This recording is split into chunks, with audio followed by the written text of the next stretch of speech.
fanbase yang kuat. Jadi saya pikir wajar kalau MTV itu kemudian memilih mereka sebagai nomine gitu ya, di samping nomine lain misalnya, Yoona dari Malaysia. Jadi, hal ini, MTV dengan kejeliannya melihat bahwa, 2 sosok dari Indonesia ini, cukup representatif untuk mewakili Indonesia gitu, dibanding mungkin, artis atau band-band yang lain gitu.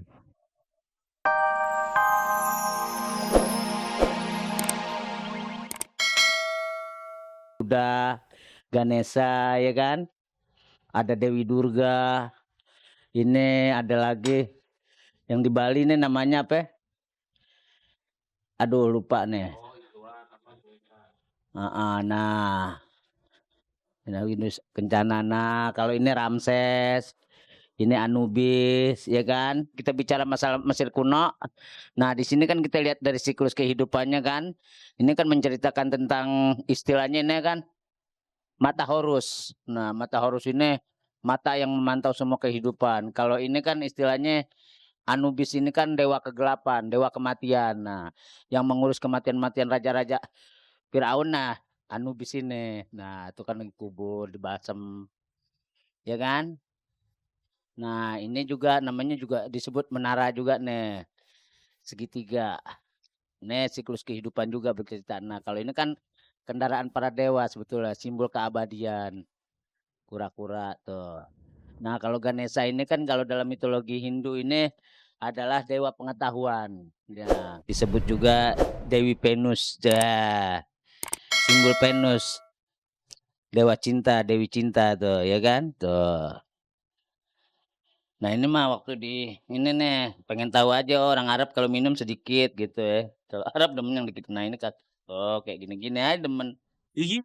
Berada di dalam rumah Bopak yang didominasi oleh cat berwarna ungu ibarat berada di dalam lorong waktu. Mungkinkah Bopak berencana untuk membuat sebuah museum? Apapun itu alasannya, Bopak rupanya tak pernah lupa untuk memasang juga tulisan ayat suci Al-Quran yang terpasang tepat di bawah pintu ruang tamunya. Tidak hanya di ruang tamu saja, Bopak memberi sentuhan seni. Di kamar pribadinya yang berwarna serba ungu ini, Bopak juga lebih memilih jerami sebagai pengharum ruangannya.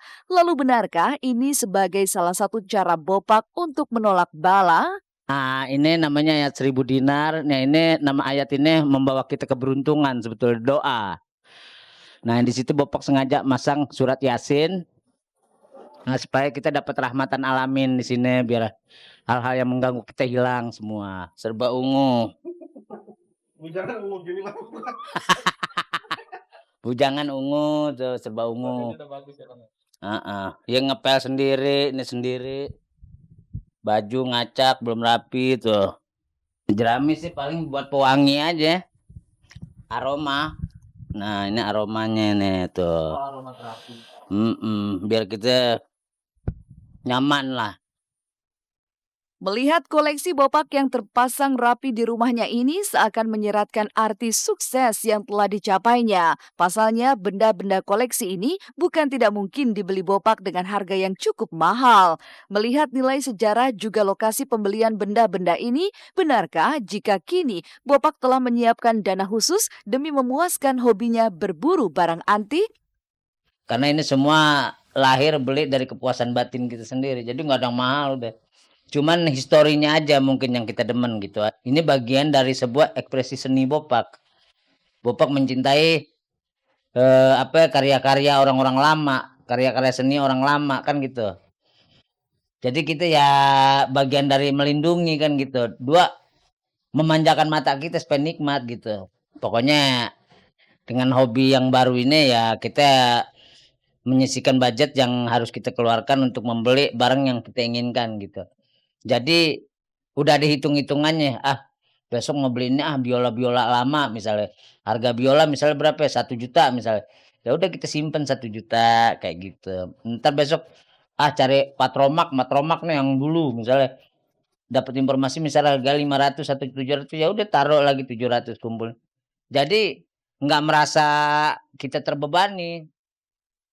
Rumah tidak hanya sebagai tempat tinggal tapi juga persinggahan jiwa. Inilah yang membuat Bopak mati-matian menjadikan rumahnya sebagai hunian yang nyaman. Pundi-pundinya yang terus bertambah membuat Bopak terus melakukan perombakan di tiap sisi rumahnya. Namun benarkah jika Bopak sangat benci mematut diri di depan cermin besar yang ia pasang di ruang tamunya? Dan benarkah jika Bopak juga tengah mempersiapkan sebuah ruangan kecil dalam kamar yang dikhususkan untuk mencari ilham? Ini kan belum pada masih ngacang-ngacang tadi dicat lagi. Beres nih. Nanti ini dijebol. Biasa. Kan biasanya kalau orang yang biasa nggambar ya gitu. Ngaca buat ngaca, cuman setiap ngaca Bapak nangis terus. Ente nanya penyelaan ini. Ada filosofinya ya, pada saat kita melihat, kita bercermin, ini diri gue begini loh gitu. Lu harus jujur sama diri lo gitu.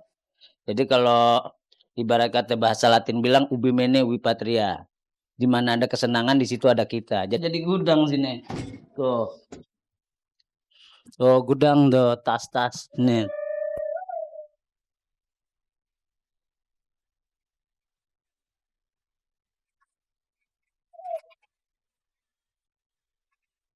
Dan seperti apa persiapan Noah dan Agnes Mo menghadapi ajang penghargaan bergengsi kelas dunia 9 November mendatang?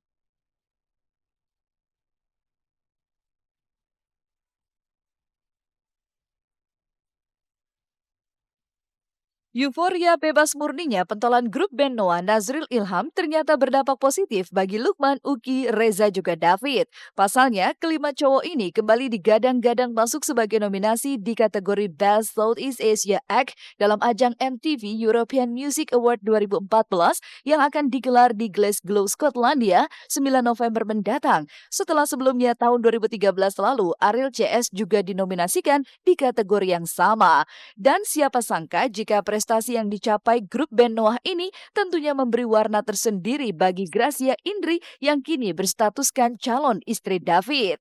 Lantas akankah masuknya Noah ke ajang bergengsi ini menjadi kado manis yang diberikan David untuk Gracia yang akan dinikahinya pada 28 Desember mendatang di Kota Kembang, Bandung, Jawa Barat? Itu mengejutkan sih, kita juga nggak tahu kalau kita masuk nominasi, tapi kita jadi excited juga, berharap juga ya. Maksudnya siapa tahu waktunya, kita tahu musik Indonesia itu bisa lebih dikenal lagi, dihargai lagi. Yakin gak sih Noah menang? Optimis, harus tetap optimis, tapi kalau masalah menang atau tidaknya, itu juga bergantung banyak sama kita semua, partisipasi kita semua kan, dari fans juga, dari apa semua. Tapi di atas semua itu, kita senang bahwa kita dinominasikan, itu aja udah satu hal yang luar biasa. Ini adalah perwakilan Indonesia yang begitu luar biasa. Bandnya ada Noah, solonya ada Agnes. Mereka benar-benar berpotensi dan berarti kan karyanya diakui di luar.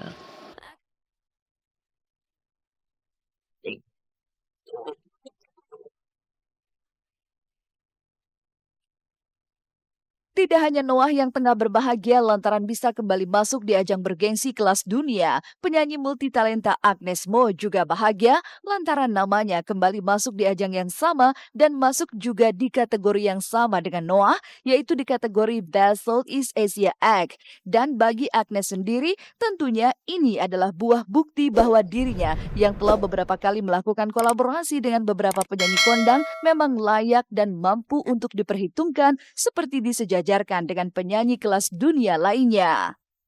Ya sebenarnya ini satu yang ini juga ya, masih satu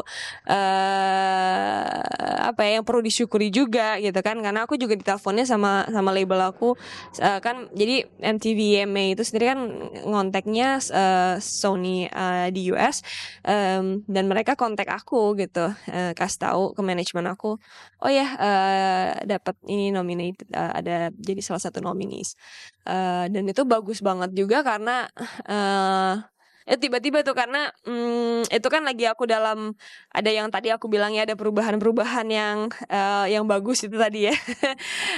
Johnny Wright juga baru jadi maksudnya baru bergabung juga, selama beberapa bulan ini baru bergabung. Kedua nomine ini kan cukup memiliki aktivitas yang baik di Indonesia ini kan, memiliki banyak penggemar, fanbase yang kuat.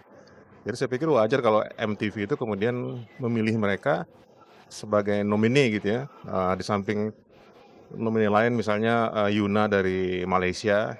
Jadi, hal ini, MTV dengan kejeliannya melihat bahwa, dua sosok dari Indonesia ini, cukup representatif untuk mewakili Indonesia gitu, dibanding mungkin, artis atau band-band yang lain gitu.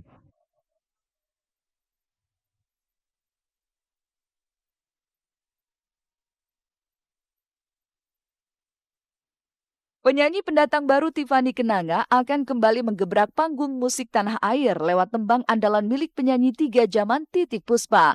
Lagu berjudul Hai Gadis yang pernah populer di eranya ini kembali dibawakan oleh Tiffany dengan gayanya yang mewakili remaja masa kini.